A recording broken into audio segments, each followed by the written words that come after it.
Assalamualaikum warahmatullahi wabarakatuh dan selamat pagi. Hari ini adalah hari pertama pembelajaran kita di kelas 4. Semoga semua tetap semangat belajar. Pada pertemuan pertama ini kita akan belajar materi tema 1 indahnya kebersamaan, subtema 1 keberagaman budaya bangsaku, pembelajaran 1. Tujuan pembelajaran kita hari ini yang pertama mengidentifikasi gagasan pokok dan gagasan pendukung. Yang kedua menyebutkan keberagaman budaya, etnis, dan agama dari teman-teman di kelas.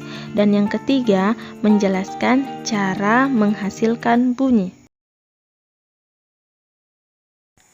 Gagasan pokok dan gagasan pendukung. Setiap bacaan biasanya terdiri atas beberapa paragraf. Setiap paragraf memiliki gagasan pokok yang didukung oleh gagasan pendukung. Apa itu gagasan pokok? Gagasan pokok adalah ide utama yang dibahas dalam suatu bacaan.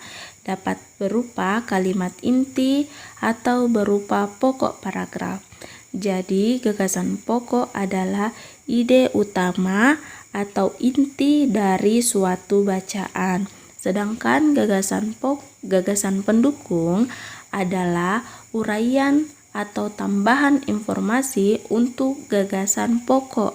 Jadi, gagasan pendukung adalah kalimat penjelas yang berfungsi memperjelas gagasan pokok. Perhatikan contoh berikut. Pawai budaya sangat menarik bagi warga Kampung Babakan. Pawai ini selalu menampilkan keberagaman budaya Indonesia. Udin dan teman-teman tidak pernah bosan menanti rombongan pawai lewat. Tahun ini mereka datang ke alun-alun untuk melihat pawai tersebut. Kakek Udin pun terlihat sabar menanti. Terdengar suara gendang yang menandakan rombongan pawai semakin dekat.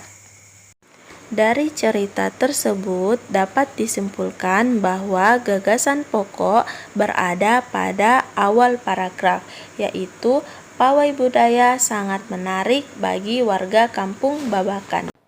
Mengapa kalimat ini menjadi gagasan pokok? Karena kalimat ini merupakan ide utama yang dibahas dalam paragraf tersebut, sehingga menghasilkan informasi-informasi yang lainnya.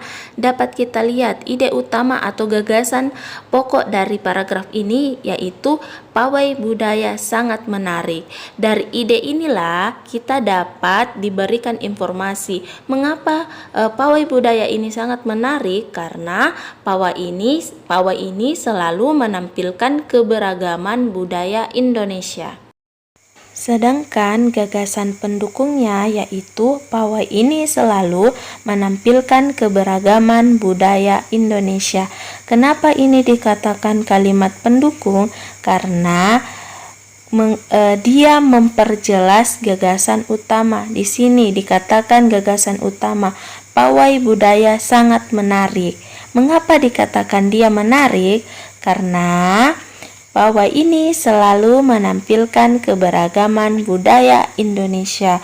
Jadi gagasan pendukung Ibu ingatkan bahwa dia yang memperjelas gagasan utama dari cerita tersebut.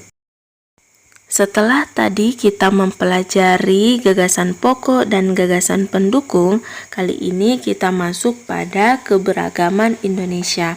Indonesia terdiri atas beberapa provinsi, sehingga setiap daerah dalam suatu provinsi dapat memiliki kebudayaan yang berbeda-beda.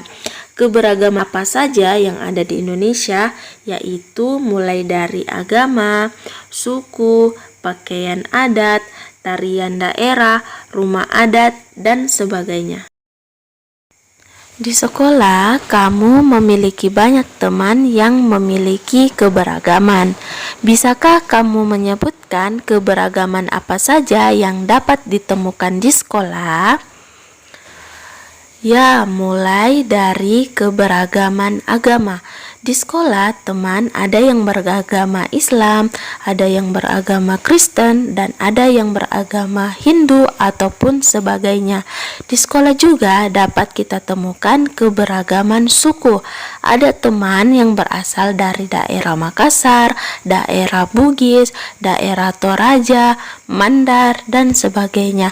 Dan ada pula keberagaman bahasa, mulai dari teman yang pandai berbahasa Makassar, pandai berbahasa Bugis, Mandar, dan sebagainya. Itulah contoh keberagaman-keberagaman yang dapat ditemukan di sekolah. Bagaimanakah sikap yang seharusnya kita tunjukkan terhadap perbedaan tersebut? Berikut contoh sikap menghargai keberagaman. Contoh sikap menghargai keberagaman: yang pertama, berteman dengan siapa saja; yang kedua, menghormati orang lain yang berbeda keyakinan; yang ketiga, senantiasa bertutur sopan dan berperilaku santun; yang keempat, memberikan apresiasi terhadap keberagaman; yang kelima, cinta keberagaman dan yakin akan banyak manfaat. Selain keberagaman pakaian adat, tarian daerah, rumah adat, Indonesia juga memiliki keberagaman jenis alat musik.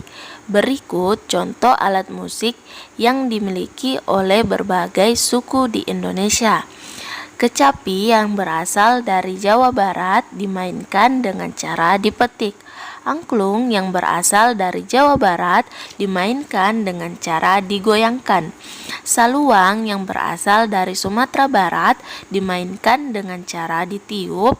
Kendang yang berasal dari Jawa Barat dan tifa dari Papua, yang keduanya ini dimainkan dengan cara dipukul. Mengapa alat musik yang dimainkan dapat menghasilkan bunyi? Hal ini karena alat-alat musik yang dimainkan akan menghasilkan getaran. Sehingga dapat disimpulkan bahwa pengertian bunyi adalah getaran di udara yang merambat melalui media. Media atau zat perantara bunyi ada 3, yaitu zat cair, padat, dan gas. Adapun syarat terjadinya bunyi, yang pertama, terdapat benda yang bergetar, artinya terdapat sumber bunyi ataupun benda yang dapat menghasilkan bunyi. Yang kedua, terdapat media yang merambat bunyi, misalnya alat musik yang dimainkan, media perambatnya yaitu benda padat atau alat musik yang dimainkan. Contohnya lagi, misalnya radio memerlukan media gas sehingga dapat menghasilkan bunyi. Dan yang terakhir, syarat ketiga, yaitu terdapat penerima di dalam jangkauan, artinya terdapat seorang pendengar di dalam jangkauan bunyi tersebut. Demikianlah penjelasan Ibu tentang materi hari ini. Wassalamualaikum warahmatullahi wabarakatuh.